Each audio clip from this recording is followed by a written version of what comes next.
he's expecting is that the US stock market will collapse in the next months or even weeks. It's the worst case scenario for the markets, with many expecting a big correction. And once we see the first signs, they will pump in even more liquidity. Welcome to the Coin Post. The S&P 500 index is dropping, uncertainties growing as the US elections are coming, and a prominent billionaire investor sees a bubble of incredible proportions in the US stock market.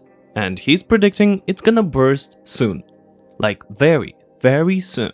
Overall, the current volatility is still matching my market expectations this week. But to deny the fact that we're actually sitting on a powder keg would be foolish. So let's discuss the possible risks of a market fall in the next weeks or months. Get your investment strategy notes out, make sure you're subscribed to the channel, and let's go! Here's a short summary of who Jeremy Grantham is. He's a real veteran of financial markets who went from being an economist to being a fund CEO with a 160 billion capital. People follow him for his accurate forecasts and right action during the recent crises in 2000 and 2008. They also credit him for the correct prediction of the 1989 crisis in Japan, which has gone down in history as a lost decade. According to Jeremy Grantham, all stocks are genuinely overpriced, and now he's looking for signs of madness in the market. This should help him identify the top of the bubble and figure out when exactly it will burst. The investor has no doubt this is going to happen, but the main thing he's expecting is that the US stock market will collapse in the next months or even weeks. This is fundamentally contradictory to most analysts who are also warning about a second wave of the crisis, but they're inclined it's gonna happen in the spring-summer 2021. Another important sign of such a bubble, Jeremy Grantham calls the huge popularity of financial instruments, which imply the transfer of assets under the control of other people. He calls it, "Give me your money and trust me to do something useful with it." And he thinks it's the best proof of the speculative nature of the market today, and as a consequence, it won't last long. It's worth saying here that the growing popularity of equity investments at a time when the world economy is paralyzed with the pandemic was caused by the central bank's policies. Regulators pump markets with liquidity, and in order to do so, they need zero rates, at which people simply have no choice. They practically got them into risky assets, because now you won't get interest from the bank on your dollar or euro deposits, but pay them to keep your funds. And emerging market currencies are not doing much better. We'll talk about how you can get profitable in modern conditions apart from stocks some other time. And now, let's see where the S&P 500 is going and whether it's the beginning of a bubble collapse.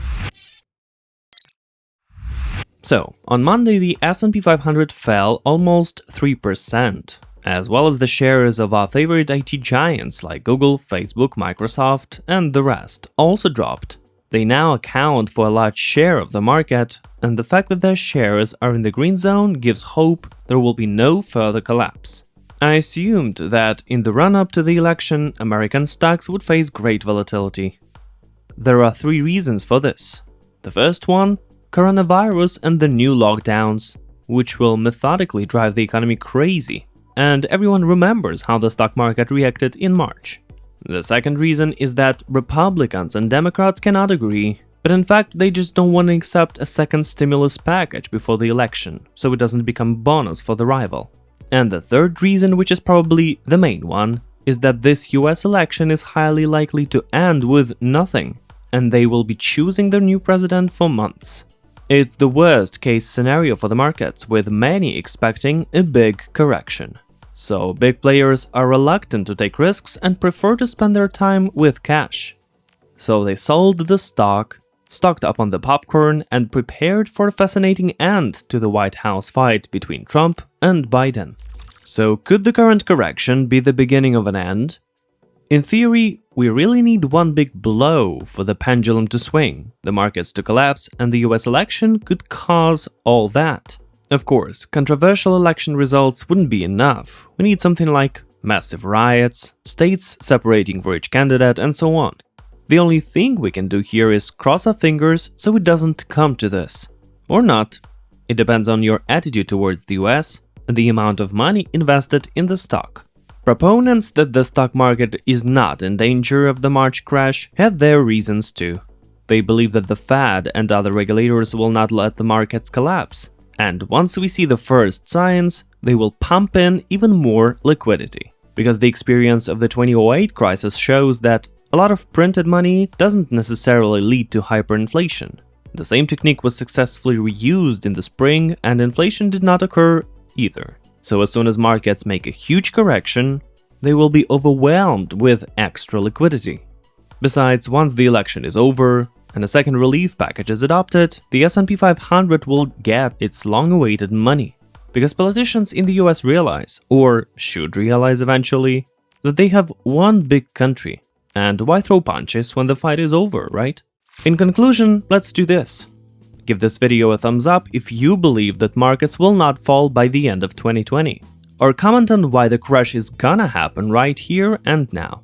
I'd also be grateful to anyone who can spread the word and share this video. And don't forget to subscribe to the channel and ring the bell. And that's it for today. Thanks for watching. It's the Coin Post channel. Subscribe and get enlightened.